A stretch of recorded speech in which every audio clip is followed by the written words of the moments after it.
Hey there, and welcome back to another episode of Paint with Sean. So today we are starting on a new painting. So you can see this one I'm holding here is a giant dead tree that is on top of a ski slope mountain here locally in Boise, Idaho, where I live. So I ran a Give to Get challenge. Basically, I asked people to submit a landscape picture that they would like to see me paint, and whoever got the most likes on their picture is the one that I chose, and this was the one that got the most likes. So this is the one that we're going to start today. We're simply going to work on the background area. So we're going to work on the sky today. We're going to put a background color of some blue, and then we will come over the top of it with the colored clouds and all of the pinks and oranges that we're looking at here. So wanted to show you what we're working on here.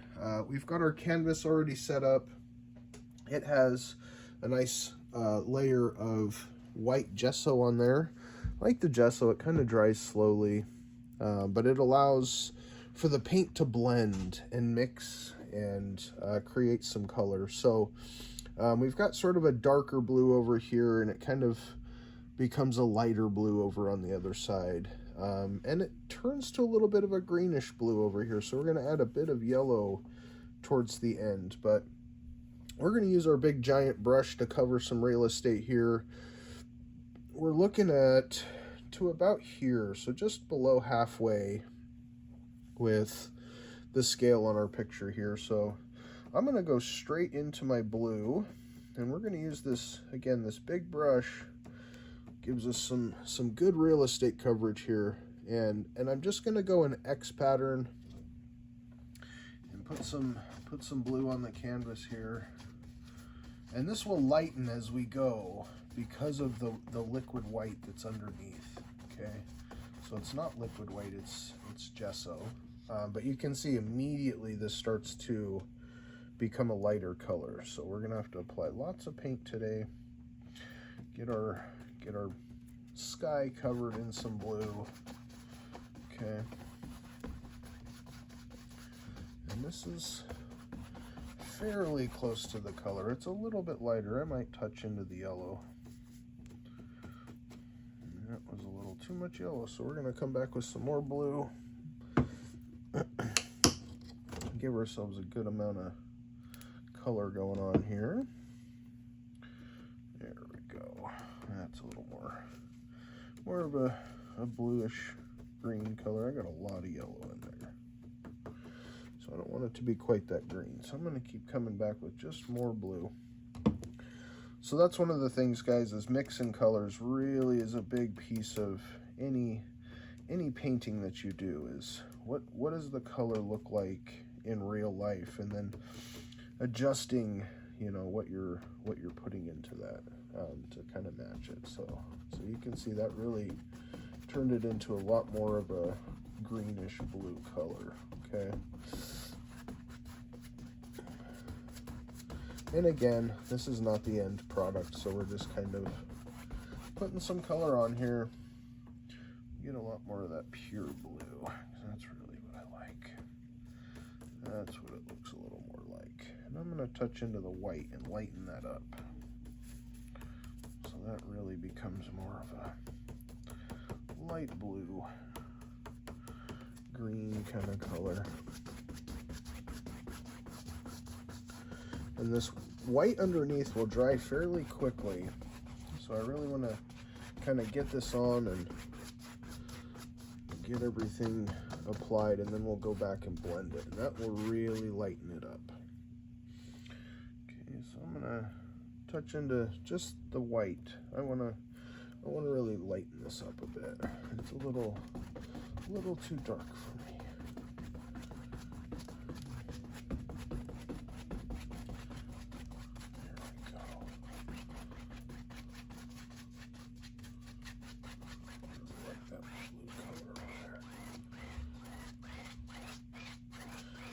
A little greener than I like, so we can always adjust. I'm going to pull some of that color out.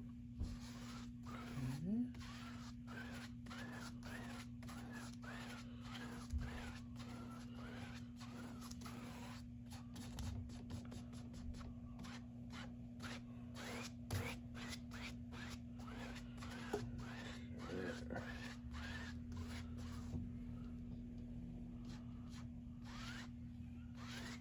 So if you come all the way from the outside and go all the way across, that sort of hides that connection point on the outside. So then it doesn't quite look so much like a brush stroke right in the middle. So we've got some color on here. Again, it's not quite the blue that I want. So I'm gonna continue to add a little bit more of this white over here and really lighten this up. Okay. So I'm gonna add a little more of this whitish color in here. And again, you can see every time I touch in here, it puts a brush stroke on there. Okay, so you gotta really be careful with that.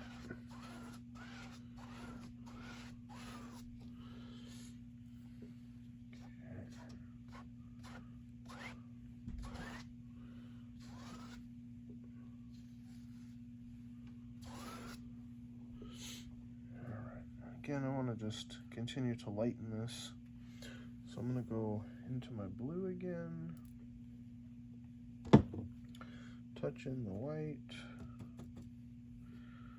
and we're just going to make a nice light blue color over here. It needs to be even lighter. It really is a light blue color going on over here. A little bit of that yellow in there will kind of green it up. I still want it to be a very, very, very light color though, so we're gonna get lots of white in it. And I'm sort of just patting this around on the board and getting to a lighter greenish color that we're looking for. A little bit of yellow. Doesn't take much to turn it green.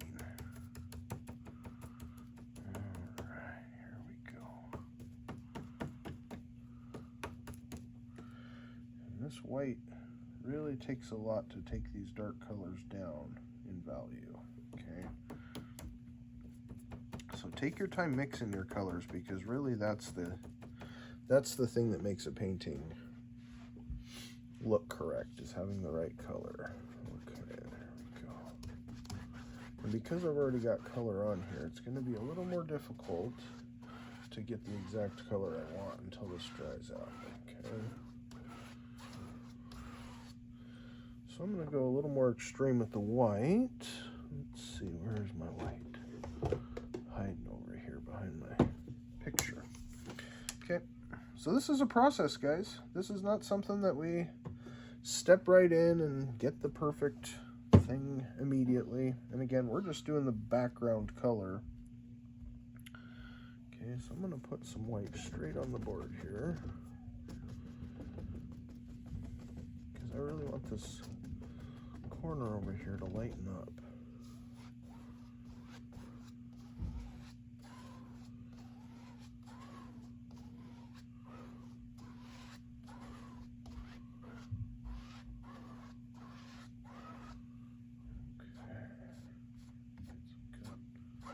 Good color going on here. I like it. Nice light color, a little bit of green to it. And that's one of the beauties of painting, guys, is that once you start to really look at nature and really what the colors look like, it's amazing, absolutely amazing how change happens that you don't normally see, where a color can look a certain color, but then you change position and that brightness changes and the shadow changes, and what color it actually is that you're seeing doesn't seem to come out. We just assume it's a different color and that it's in the shadow or in the light, but it changes the shade. It changes what color you're actually seeing there.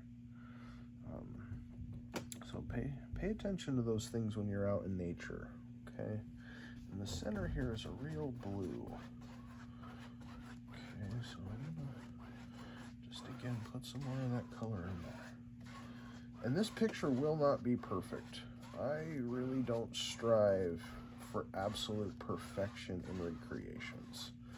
I really enjoy the creativity of making it up myself, but a lot of times it's great to have things already sort of laid out for us, especially when we're first starting and we're just trying to figure out how things work and what our brush strokes look like and how color change affects the look of the picture and all those sorts of things.